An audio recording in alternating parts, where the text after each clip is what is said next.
Well, I've been a journalist for about 25 years, and I was educated to lie, to betray, and not to tell the truth to the public. But seeing right now, within the last months, how far how the German and American media tries to bring war to the people in Europe, to bring war to Russia. This is a point of no return, and I'm going to stand up and say it is not right what I have done in the past, to manipulate people, to make propaganda against Russia, and it is not right what my colleagues do and have done in the past, because they are bribed to betray the people, not only in Germany, all over Europe. The reason writing this book was that I am very fearful of a new war in Europe, and I don't like to have this situation again, because war is never coming from itself. There is always people behind it to push for war. And this is not only politicians, this is journalists too.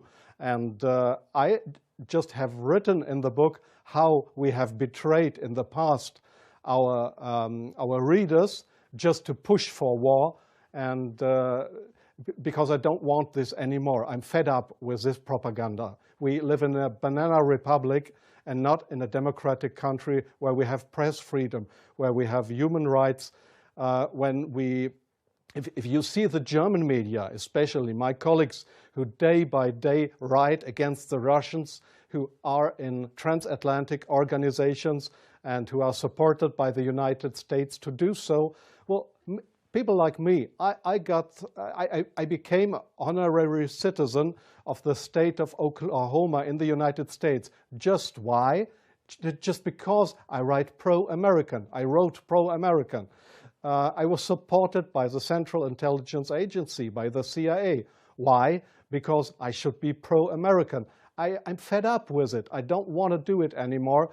And so I've just written a book not to earn money. No, it will cause a lot of trouble for me, just to give the people in this country, in Germany, in Europe, and all over the world, just to give them a glimpse of a view what goes up behind the closed doors. Yes, there is many examples for that. If we go just back to history, if you go into the year 1988, if you go to your archives, you will find in March 1988 that there was in Iraq, the Kurdish people have been gassed with poisoned gas. That is known all over the world. But in July 1988, they sent me to a town called Zubaydat, that is on the Iraqi-Iranian border. There was war. It was war between the Iranians and the Iraqis, and I was sent there to photograph how the Iranians have been gassed with poisoned gas, with German poisoned gas.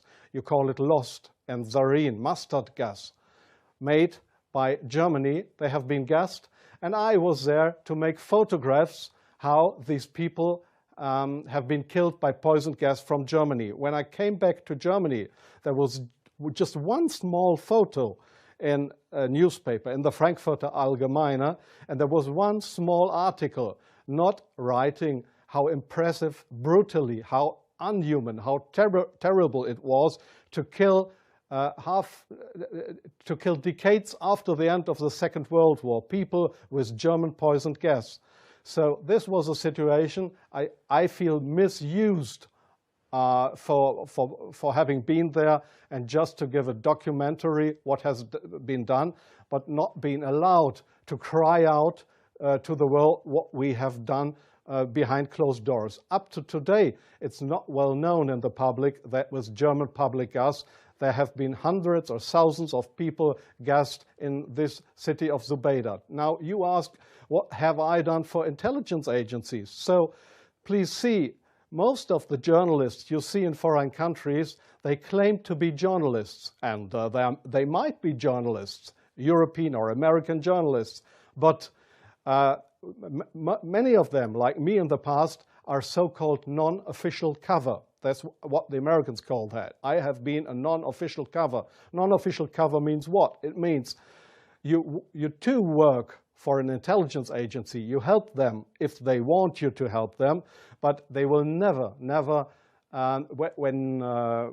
when you are locked, or when they find out that you are not only a journalist but a spy too, they will never say, "Oh, this was one of our guys." They will not know you. That means non-official cover. So I have helped them in several situations, and I feel ashamed for that too now. Like I feel ashamed that I have worked for a very recommended newspaper like the Frankfurter Allgemeine, because I was bribed by billionaires, I was bribed by the Americans not to report exactly the truth, but I just imagined in my car while I was driving to this interview, I just tried to work out in my brain what would have happened if I would have written a pro-Russian article in the Frankfurter Allgemeine. Well, I don't know what would have happened, but we were all educated to write pro-European, pro-American, but please, not pro-Russian. So I'm very sorry for that, but this is not what I understand for democracy and for press freedom. I'm very sorry for that. Well, yes, I understand your question very well. Germany is still a kind of a colony of the United States. You see that in many points, like the majority of the Germans don't want to have nukes in our country, but we still have American nukes. So we are still a kind of a colony of the Americans. And being a colony, it is very easy to approach young journalists through what is very important here is transatlantic organizations. All journalists from really respected and recommended big German newspapers, magazines, radio stations, TV stations, they are all members or guests of those big transatlantic organizations. And there, in these transatlantic organizations, you are approached to be pro-American, and there is nobody coming to you and saying, well, we are the Central Intelligence Agency, would you like to work for us? No, this is not the case how it happens. What they do, these transatlantic organizations, is they invite you for seeing the United States. They pay for that, they pay all your expenses and everything. So you are bribed, you get more and more corrupt, because they make you good contacts. You won't know that those good contacts are, let's say, non-official covers, or officially people working for Central Intelligence Agency or other American agencies. So you make friends. You think they are friends, and you cooperate with them. They ask you, well, could you do me this favor? Could you do me that favor? And so your brain more and more is brainwashed through these guys. And your question was, is this only the case with German journalists? No, I think it is especially the case with British journalists, because they have a much closer relationship. It is especially the case with Israelis, of course, with French journalists for a part, not that big as with German or with British journalists. It is the case for Australian journalists, for journalists from New Zealand, from Taiwan, from, well, there is many countries in the Arab world, like Jordan, for example, like Oman, the Sultanate of Oman. There is many countries where this happens, where you find people to claim they are respected journalists, but if you look behind them, you'll find they are puppets on a string of the Central Intelligence Agency. I'm sorry in interrupting you. I'll give you one example. Sometimes the intelligence agencies, they come to your office and want you to write an article. I give you an example not from strange other journalists, from me myself. I've just forgotten the year.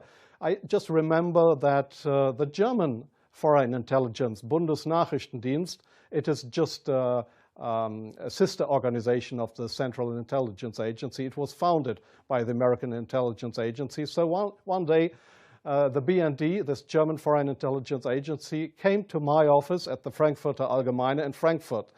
And they wanted me to write an article about Libya and about Colonel Muammar Gaddafi. I had absolutely no secret informations regarding Colonel Muammar Gaddafi and Libya. But they gave me all these secret informations, and they just wanted me to write, to sign the article with my name. I did that, but it was an article that was published in the Frankfurter Allgemeine that originally came from the Bundesnachrichtendienst, from the German Foreign Intelligence Agency. So do you really think that this is journalism, intelligence agencies writing articles?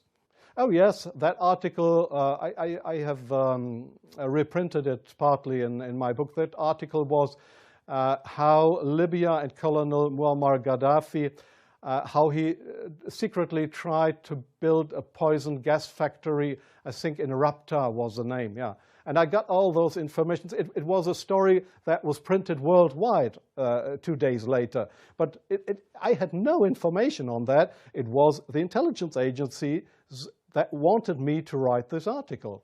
So, but this is not the way journalism should work, that intelligence agencies, that they decide what is printed and what not.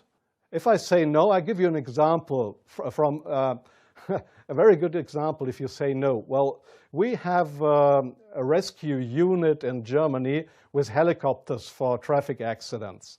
It's called, they call themselves the Yellow Angels. There was one guy who didn't want to cooperate. He was a pilot of the helicopter service of the Yellow Angels in Germany.